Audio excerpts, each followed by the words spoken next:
السلام عليكم. وعليكم السلام ورحمه الله وبركاته. ازيك يا رانيا، عامله ايه؟ الله يسلمك. عندك كام سنه يا رانيا؟ عندي 19 سنه. 19. انت متابعه الاعلام واللي بيتقال في مصر كلها على الواقعه اللي بابا اتعرض ليها؟ ايوه متابعاها. ورايك ايه في اللي بيحصل؟ ماشي بقى، انا كنت مفكره زيكم كده ان هم شويه ضغطوا عليه وضربوه والكلام ده، بس لما رحت لقيت الكلام غير كده خالص طبعا. هو الحمد لله دلوقتي كويس، ما فيهوش حاجه، هو كلها اصابات بسيطه.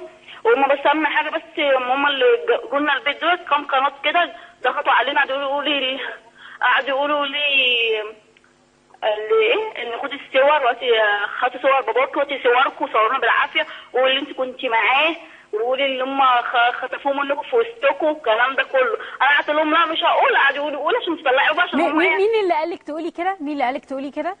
مش عارفه اسمها ايه، بس هم جت ناس كتير قوي، بنات وجت رجاله، بس انا مش عارفه اسمهم ايه الصراحه يعني. هم اللي قالوا لك قولي بقى انك كنت معاه وانه حصل وحصل وكده، يعني أيوة. تغيروا الحقائق يعني. هم قالوا لي، بس انا كنت مفكره. انا قلت طب رانيا، انت يعني في التعليم مخلصه تعليم لسه؟ أيوة بتدرسي؟ مخلصه ايه؟ مخلصه دبلوم تجاره. دبلوم تجاره. انت شفتي الفيديو؟ عرفتي منين انه بابا فيه مشكله يعني؟ عرفتي منين؟ من الفيديو. منين؟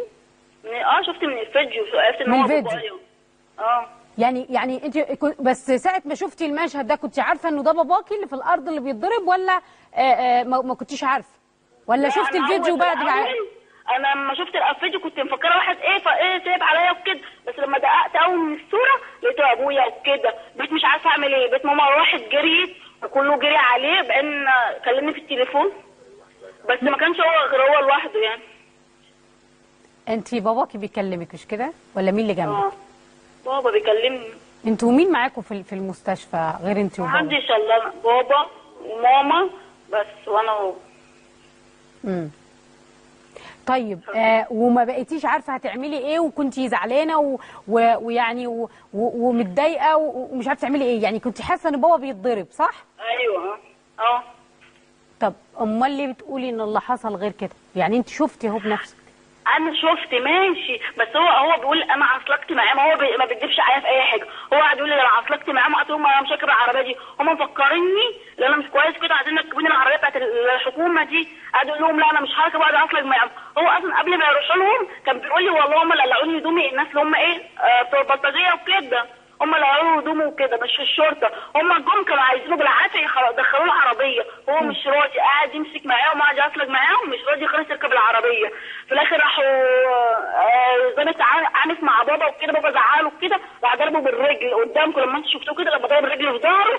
هو عايز لما البنطلون وقع عند رجله هو عايز يجري، مش عارف، فراح جابه من ايده، راح هتقعد تخش العربيه، انا هتخش. بعدين خلص زي ما شفت المشهد، ولما جيت بابا قعد يقول لي والله هو ده اللي حصل، ولا هم ضربوني ولا انا عصلت معاهم، بس مش اكتر. بابا اصاباته فين؟ بابا بس في رجله وفي ايده، وبس حته هنا بس عند وشه. والله مين اللي جه من المسؤولين ومن الداخليه وجه شاف بابا حالته ايه واعتذر له بس على راسه؟ من الداخليه؟ ناس كتير اللي اعتذروا عليه وكده، دي ناس كتير قوي، بس انا صراحه ما شفتش. هو لسه جاي حكى لي دلوقتي، انا لسه جاي انا وماما. طب وماما شافت؟ ماما شفتيه. ماما الحكومه بتعتذروا كده، بتقول لك لا ما فيش الا هو، كان هو لوحده. على فكره هو ما بيكذبش والله، ولا هو والله يعني لا سمح الله، لا سمح الله يا رانيا، وربنا يخلي لك والدك، وربنا يقوم بالسلامه، تمر الازمه على خير. وانا بشكرك جدا جدا، وقلوبنا معاكم، وبندعي لكم ان الازمه تمر على خير، وان شاء الله اللي جاي احسن بكل الاحوال. انا بشكرك وبشكر والدك الاستاذ حماده صابر، شكرا جزيلا.